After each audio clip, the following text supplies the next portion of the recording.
سجدہ بندے کو سب سے زیادہ اللہ کے قریب کر دیتا ہے اور قرب الہی، رحمت اور شفا کو کھینچ لاتا ہے۔ بسم اللہ الرحمن الرحیم۔ آج کی حدیث مبارک، نماز پڑھنے سے شفا ملتی ہے۔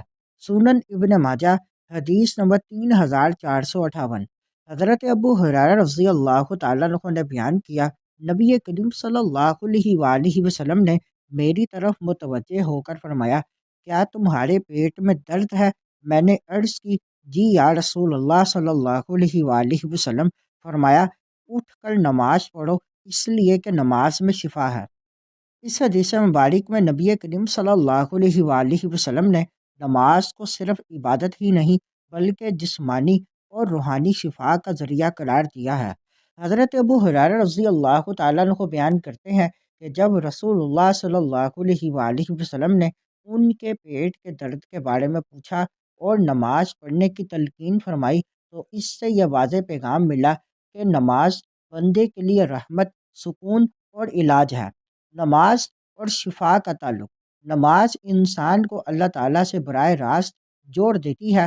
جب بندہ درد، بیماری یا کمزوری کی حالت میں اللہ کے حضور کھڑا ہوتا ہے تو وہ اپنی بے بسی، حاجت اور تکلیف کو اپنے رب کے سامنے رکھ دیتا ہے۔ یہی کیفیت دعا، یقین اور توکل کو جنم دیتی ہے، اور یہی تین چیزیں شفا کا دروازہ کھولتی ہیں۔ جسمانی اور روحانی اثرات۔ نماز میں قیام، رکوع اور سجدے جسم کے مختلف اعضاء کو حرکت دیتے ہیں، جس سے خون کی گردش بہتر ہوتی ہے۔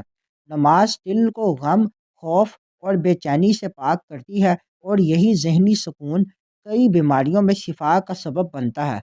سجدہ بندے کو سب سے زیادہ اللہ کے قریب کر دیتا ہے اور قرب الہی، رحمت اور شفا کو کھینچ لاتا ہے۔ اس حدیث مبارک کو مزید آگے دوستوں تک پہنچائیں۔